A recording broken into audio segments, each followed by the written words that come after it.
जय श्री राम। ये मंदिर का प्रांगण में माननीय रामस्वरूप कोहली जी को बता दूं, मैं अपने चुनाव के टाइम सांसद साहब बहुत लेट पहुंची थी यहाँ, 1 बजे, और कुदरती उस दिन भी जुलेरा का ही कार्यक्रम था, जुलेरा से ही आए थे, 1 बजे में पहुंची थी। मेरे माता जी सामने वाली कुर्सी पर बैठी थी और गुस्से में बस महाराज जी ने बचा लिया और सबने पिटाई नहीं हुई कि क्या हो रहा है। तब भी महाराज जी ने आशीर्वाद दिया था। हम अंदर गए, महाराज जी बोले विजय भव,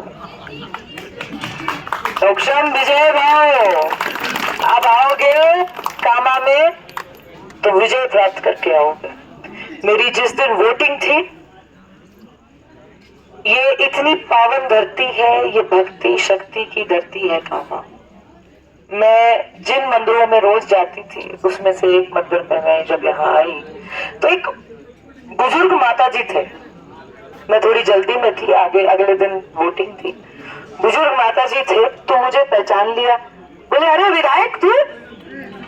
मैं जी हाँ। बोले वो कहाँ है? मैंने कहा जी कल की वोटिंग है, कल वोटिंग है तो यहाँ मिल गई है।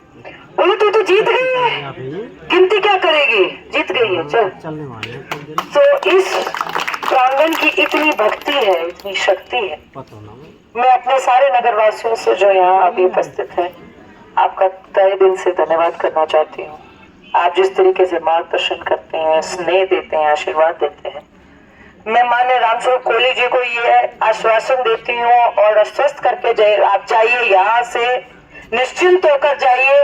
ये कामा बस्ती आपका भरपूर साथ देगी, आपको भरपूर वोट देगी और आप इस बार कामा से लीड लेकर जाएंगे, ये हमारा कार्यक्रम है।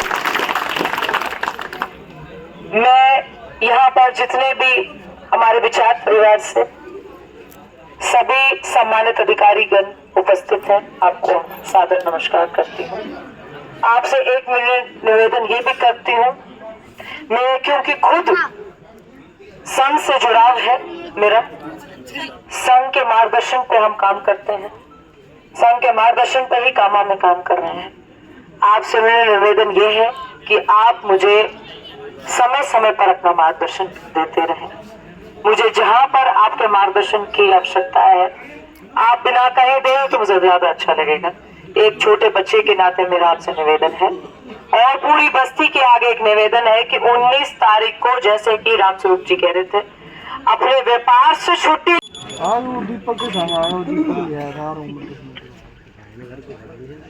आज हमारे कामा क्षेत्र के सुबह से हम 11 साढ़े 11 बजे से हम लेट हो गए थे।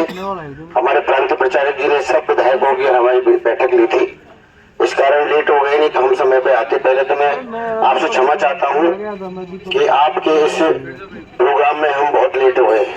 अब भी हमारे प्रोग्राम 12 बजे तक चलेंगे, बिना प्रोग्राम के हम रहेंगे नहीं। तो मैं आपसे निवेदन करना चाहता हूँ कि आपकी लोकप्रिय विधायक नौक्षम चौधरी जी द्वारा आज प्रायोजित काम में जो हमने क्षेत्र में दौरा किया है वो वास्तव में ही बहुत अच्छा है। और अब आपने आग्रह, मदन जी वैसा हमने आग्रह किया और निरंजन जी ने आग्रह किया, उस आग्रह पर हम और प्रोग्राम छोड़ के आपके बीच में आए हैं और आना ही था यहाँ। तो मेरा आपसे निवेदन है कि ज्यादा से ज्यादा संख्या में हमको 19 अप्रैल को मत देना है, क्योंकि हमारा मत जो कम रह जाता है वो हमें नुकसान होता है। हमारी कम से कम हमारा मत स्वयं का 55% पे जाना चाहिए। हमारे स्वयं बीजेपी का मत 55% जाएगा तो हम भारत में 400 सीट लेकर के आएंगे। तो मेरा आपसे निवेदन है सभी लोगों से कि आप उस दिन अपने दुकान पर जाते हो तो बंद करनी है, किसी बिजनेस पे जाते हो तो बंद करनी है। एक दिन मोदी के लिए देना है जिससे हमारा देश सुरक्षित रहे।